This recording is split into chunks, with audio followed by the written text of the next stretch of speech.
बिस्मिल्लाहिर्रहमानिर्रहीम। अस्सलामुअलैकुम दोस्तों, नई वीडियो में खुश आमदीद। दोस्तों, इंतहाई अफसोसनाक खबर आ गई है और दोस्तों ये खबर है सऊदी अरब के वली अहद के कहर ढाने की, जिसने इसराइलियों के साथ ताल्लुकात कायम करने में इस्लाम दुश्मनी शुरू कर दी है। सऊदी अरब में मोहम्मद बिन सलमान ऐसा हुक्मनामा जारी किया है जिसकी तफसीलात जानकर हर मुसलमान के दिल को तकलीफ होगी। वीडियो की तफसील में जाने से पहले आप देख रहे हैं हकीकत की दुनिया डॉक्टर अली के साथ। हमारा चैनल सब्सक्राइब करके घंटी के निशान को दबाना मत भूलिएगा। इस वीडियो को ज्यादा से ज्यादा फेसबुक, व्हाट्सएप और सोशल मीडिया पर शेयर जरूर करें। शेयर और लाइक करने के साथ साथ कमेंट बॉक्स में पाक फौज जिंदाबाद, पाकिस्तान परिंदाबाद और पाकिस्तान के गुमनाम हीरोज को सलाम का नारा कमेंट जरूर कीजिएगा।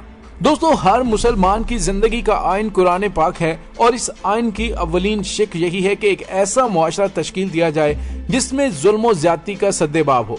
अंबिया अलैहिमुस्सलाम के आने का मकसद भी ऐसे ही मतवाजन मुआशरे का कयाम था जिसमें हर एक के हुकूक की पासदारी हो और मुआशरे में अमन और सलामती रवाज पाए। दोस्तों, मौजूदा इसराइल में उन यहूदियों की नस्लें आबाद हैं जो अल्लाह के भेजे हुए अंबिया अलैहिमुस्सलाम को कत्ल करने में आर महसूस नहीं करते थे। तो उन जल्लादों की नजर में बेगुनाह फलस्तीनियों का कत्लेआम क्या हैसियत रखता है? उनकी रगों में फिरौनों का लहू गर्दिश कर रहा है। कुरान पाक ने उन जल्लादों की तारीख को बेनकाब किया है। दोस्तों, कुरान पाक में बनी इसराइल की इबरतनाक कहानियों के मुखातिब उस वक्त के कुफारे मक्का थे और आज भी मुद्दा यह है कि जो शख्स गिरोह या कौम कुरान पाक से सबक हासिल ना करे, वो राह रास्त पर ना आए, तो उसे फिर उन सजाओं के लिए तैयार रहना चाहिए जो बनी इसराइल ने भुगती थी। मगर ये भी तारीख का हिस्सा है कि जालिमों के साथ मजलूम भी मारे जाते हैं। दोस्तों, बनी इसराइल पर बहुत ज्यादा अजाब और जवाल आए और हर बार अल्लाह ताला ने उन्हें मोहलत बख्शी।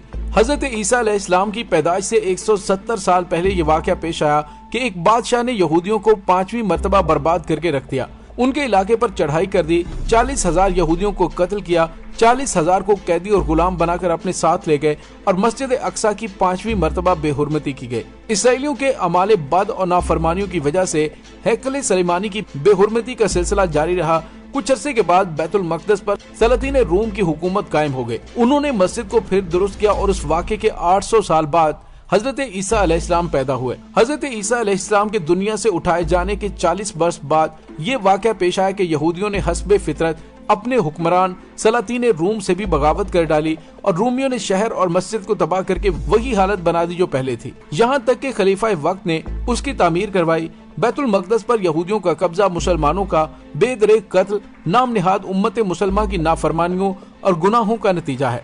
जब अजाब नाजिल होते हैं तो घुन के साथ गेहूं भी पिसता चला जाता है।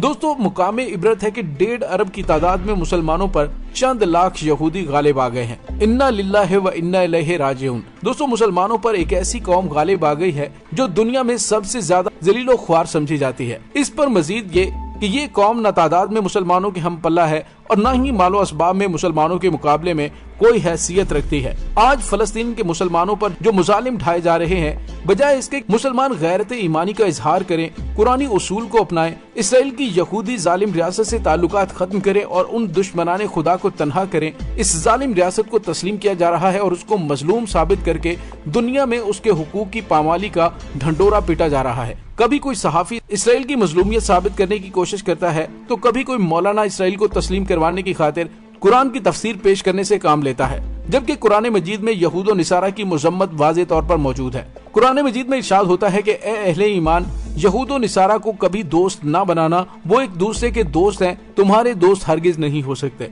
दोस्तों, इसी तनाजुर में यहूदियत हमेशा से इस्लाम और अमन के लिए ओछे हथकंडे अपनाती रही है, मगर कभी मुसलमानों के लिए नरम गोशा नहीं दिखाया। अफसोस होता है कि जब उम्मत मुसलमा अपने जाती ख्वाहिशात की खातिर यहूदियत की तरफ दोस्ती का हाथ बढ़ाती है। और दोस्तों, आयत का अगला हिस्सा उन लोगों की सरसनश कर रहा है जो कि यहूदियों के साथ ताल्लुकात बनाने को अपनी इज्जत अफसाई और अपनी मुल्क की तरक्की का राज समझते हैं।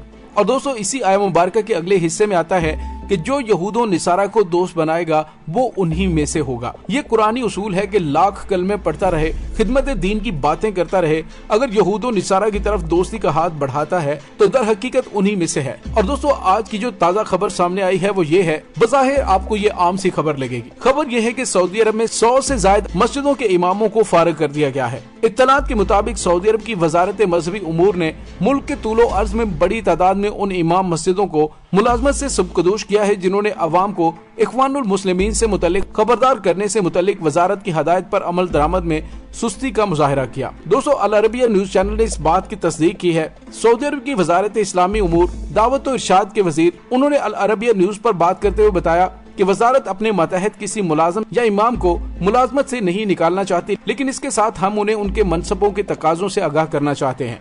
इन इमाम मस्जिदों की मुलाजमत से बरतरफी की खबरें दुरुस्त हैं और उनकी बरतरफी की वजह बताते हुए वजीर मजहबी उमूर का कहना था कि मुलाजमत से निकाले जाने वाले इमाम मस्जिद कुबार उलमा कौंसिल की तरफ से इख्वानुल मुस्लिमीन की दहशत गर्दाना सरगर्मियों को खिलाफ इस्लाम करार देने से मुतल्लिक फतवे की तरवीज में तसाहुल से काम ले रहे थे। यानी कि मोहम्मद बिन सलमान अपने सियासी मकासद के लिए इस्लाम का टैग लगाकर फतवा लेना चाहता था।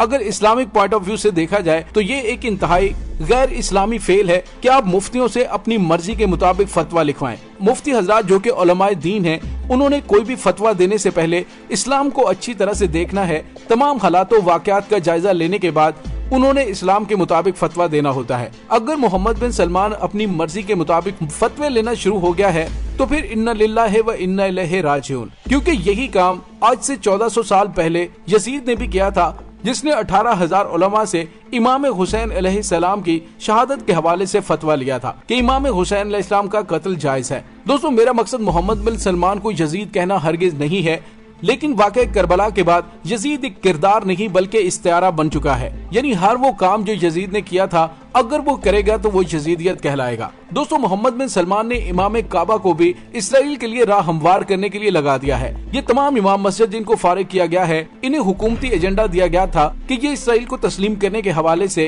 अवाम के अंदर राय हमवार करें, क्योंकि मोहम्मद बिन सलमान ने वाज़ेह तौर पर इशारा किया था कि अगर वो इसराइल को तस्लीम करते हैं तो उनका कत्ल कर दिया जाएगा। इसी वजह से मोहम्मद बिन सलमान ने पहले अवाम को इसराइल को तस्लीम करने के हवाले से मिलने वाले फवाइद से आगाही मुहिम शुरू करने के लिए इसराइली एजेंडे पर अमल दरामद करते हुए उन लोगों को अपॉइंट करने का फैसला किया है जो कि यहूदी एजेंडे पर अमल पैरा होते हुए मुसलमानों की ब्रेन वॉशिंग करेंगे, ताकि वो आहिस्ता आहिस्ता इसराइल को तस्लीम करने के लिए अपने दिल में जगह बनाए।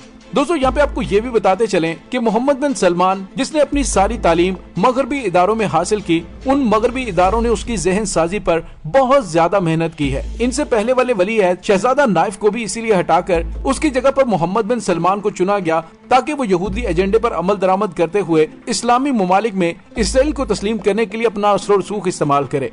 और दोस्तों मोहम्मद बिन सलमान ने वैसा ही किया है और अब आने वाले दिन इंतहाई खतरनाक है। दोस्तों यहूदियों ने कई दहाइयां पहले मुसलमानों के अंदर घुसकर इस्लामी तालीमात तक हासिल की, इनके कमजोर पॉइंट्स को पकड़ा और इन्हें तोड़ने के लिए अपने घिनौने मंसूबे पर अमल दरामद शुरू कर दिया। फिरका वारियत को हवा देने के लिए आले सऊद पर बेतहाशा पैसा खर्च किया गया, जिसका मोहम्मद बिन सलमान ने इकरार भी किया है। दोस्तों यहूदियों ने मुसलमानों में दाखिल होकर PhD और इससे भी आला डिग्रियां हासिल की हैं और डिग्रियां हासिल करने वाले उनके थिंक टैंक्स हैं जिन्होंने मुसलमानों को एक दूसरे के खिलाफ लड़ाकर अपने घिनौने मंसूबे को अमली जामा पहनाने का आगाज कर दिया है। दोस्तों जैसा कि मैंने पहले जिक्र किया कि 1.5 अरब मुसलमान और चंद लाख यहूदी उन पर गालिब हैं, उसकी वजह सिर्फ और सिर्फ यही है मुसलमानों के अंदर इक्तदार की हवस को इतना ज्यादा बढ़ा दिया है कि अपने जाती मुफादात और दुनिया के लिए वो दीन को सबूताज करने पर तैयार हो चुके हैं। दोस्तों अब देखिएगा मोहम्मद बिन सलमान की जानिब से अजीबो गरीब फतवे उलमा से लिए जाएंगे। दोस्तों इस वक्त पाकिस्तान और ईरान दो ऐसे मुल्क हैं जो कि इसराइल को अपना खुला दुश्मन तस्वुर करते हैं और उसका बबांगे दोहल इजहार भी करते हैं। अगर इसराइल को खतरा है तो पाकिस्तान और ईरान से है। इसीलिए यहूदी लॉबी की तरफ से वजीर आजम पाकिस्तान इमरान खान को भी रास्ते से हटाने की कोशिश की जा सकती है। दोस्तों जैसा मैंने पहले बताया कि कुरान का फैसला है कि जो यहूद निसारा के हम नवाला हम प्याला बनेंगे उनके लिए यहूदियों की तरह ही सख्त सजाएं हैं। इसलिए मोहम्मद बिन सलमान के अंदर अगर जरा सी भी ईमान की रमक बाकी है तो उसे अभी भी यहूदियों से ताल्लुकात की बातें छोड़नी होंगी, वरना इस्लाम तो रहेगा लेकिन मोहम्मद बिन सलमान एक निशाने इबरत बन जाएगा। दोस्तों जो यहूद के हम नवाला हम प्याला बनने के ख्वाह हैं, दरअसल उन्होंने बैतुल्लाह को काबा माना ही नहीं है बल्कि अपना किबला और काबा यहूद को करार दे दिया है। और इसी के गिर्द तवाफ को अपना धर्म समझते हैं। अगर हर में खुदा की इज्जत और नामूस का पास रखा जाता तो इस तरह दुनिया में यहूद और निसारा गर्दी न होती। दोस्तों इसके साथ ही डॉक्टर अली को इजाजत दीजिए। इंशाल्लाह बहुत जल्द मिलते हैं एक नई वीडियो में। तब तक के लिए अपना बहुत सारा ख्याल रखिएगा।